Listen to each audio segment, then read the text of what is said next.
Hi guys, thanks for tuning in to today's live stream here at the Australian Reptile Park. Today we're back in our koala yards and we're going to talk about koala joeys, and we do have a few this year at the Australian Reptile Park, and I've got a female koala right here which I'm going to grab for you. Her name's Rosie and she's got about maybe a 5-month-old joey on her tummy. So we'll grab her down and we'll have a quick look at this very cute baby boy.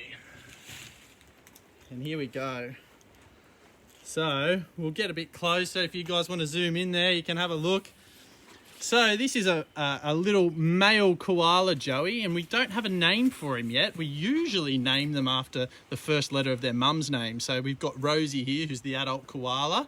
So we need to name him something starting with an R. So we'll work on that. Now, as I mentioned, he's about 5 months old at the minute. So he's fully out of the pouch now, or permanently exited the pouch. Now, the koalas have a pouch because they're a marsupial. And what will happen is this little joey here, he'll do most of his development in that pouch and he'll come out just like he is now, and he'll hang out on mum's back just like this while he learns to be a real koala. And we'll start from the beginning, from reproduction all the way through to how big this little joey is now. So what will happen coming into these warmer months, particularly on a day like today, koalas will actually start to come into their estrus cycle. And what will happen is males can mate with multiple females. Now, because they're a marsupial, the gestation period for a koala, or the time they're pregnant for, is very, very short. It's only about 35 days. And that's because they give birth to these very undeveloped live young. So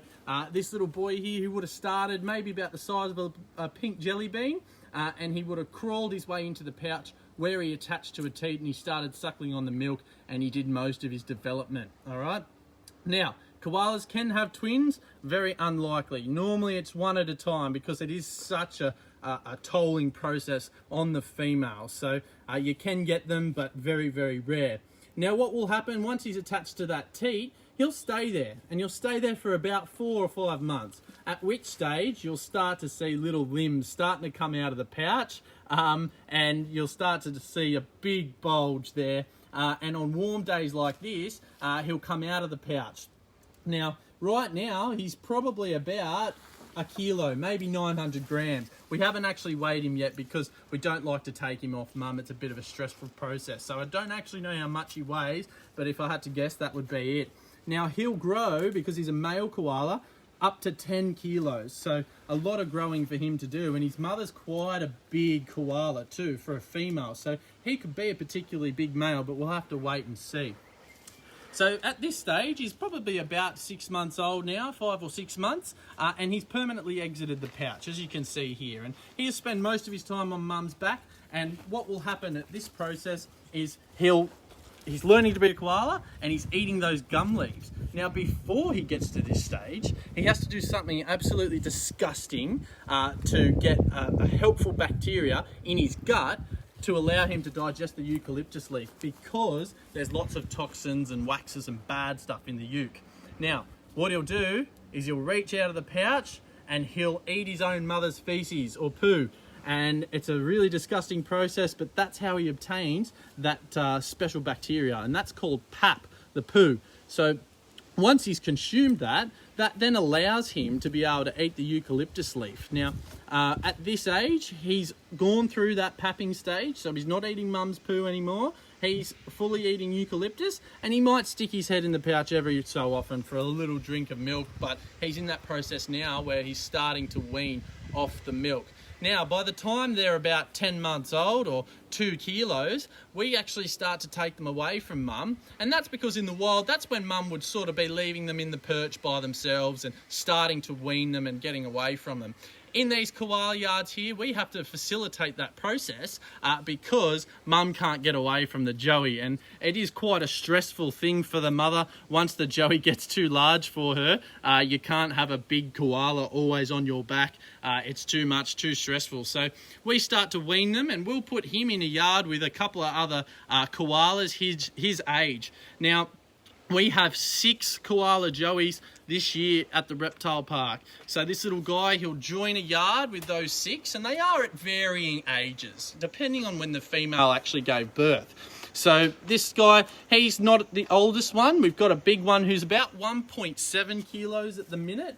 And the smallest one hasn't even really stuck its head or hands or anything out of the pouch yet. So they'll stay in a little yard together, and they'll socialise, and we'll handle them so that we can perform health checks, and it's a less stressful event for them. Like you can see with Rosie here, she's very, very chilled out right now, and that's because we spend a lot of time with our koalas holding them. And also, Rosie's a very special koala, probably my favourite one here at the reptile park. She was hand raised by one of our keepers, Hayley, who did a fantastic job, and Rosie is such a little little cuddle bum, you know. She loves to come down off the perch, and all she wants to do is come up for a cuddle, as you can see. Now, we have a very successful breeding program, and as I mentioned, it's warming up now, so all the boys are starting to get a little bit excited, and we're going to start thinking about more breeding here at the reptile park, and we're looking to bigger and better things with our koalas and doing a lot of conservation with them, because they do have a couple of threats in the wild, like, you know, deforestation or chlamydia. And also they often come down off the trees and get hit by cars and things like that. And because they're a very unique species and there's nothing else like them in the world, we need to do something to conserve this very, very cool, very cute species of animal.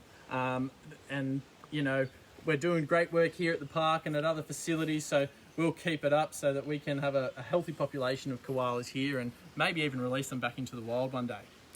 All right, when you're ready for some questions? Yeah, let's go. So what are some of the signs that we're seeing that tells us that it's mating season?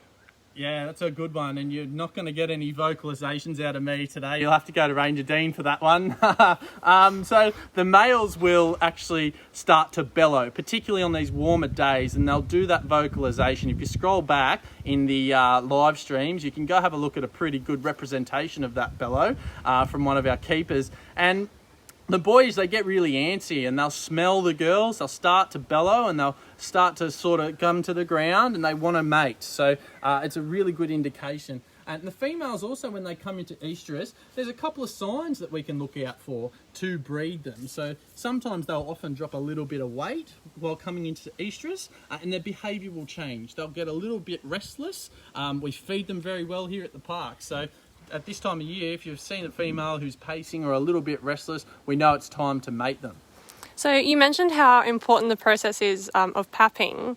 What happens when it's a hand-raised koala? Yeah, so this is why hand-raised koalas are probably the hardest thing to hand-raise, aside from macropods or kangaroos and things like that.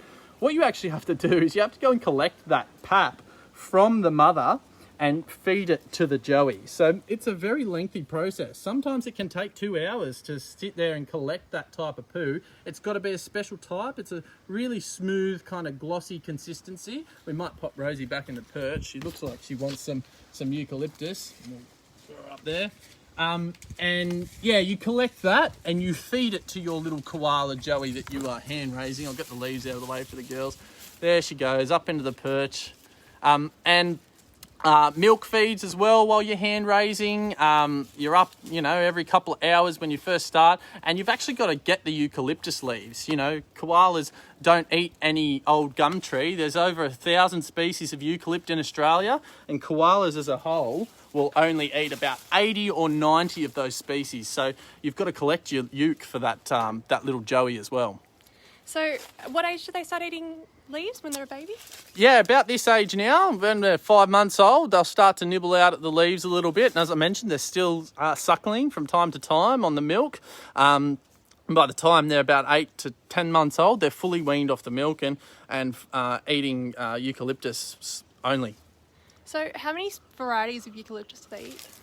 Yeah, so here at the Reptile Park, within a 2-hour radius, we can probably cut maybe 17 to 20 different types of eucalypt. They will eat, there's 90 different types and over 1,200 in Australia. So you can't just point at a gum tree and feed it to a koala. That's not the way it works. So it's a very, very hard process. It's a dying art. You know, if you're able to do it, you're highly sought after in the zookeeping industry. You've got to find the really fresh leaves, the gum nuts, the flowers. It's definitely a difficult job. All right, here, one last question. If you could name this little baby, what would you call him? Oh, that's a good one. So, as I mentioned, it's got to start with an R. So we were thinking maybe Rupert or Ronnie or Ryder or something like that. I don't know. We'll have to talk to some of the other staff members. All right, thanks so much, Ewan. See you later. Thanks very much, guys. See you later.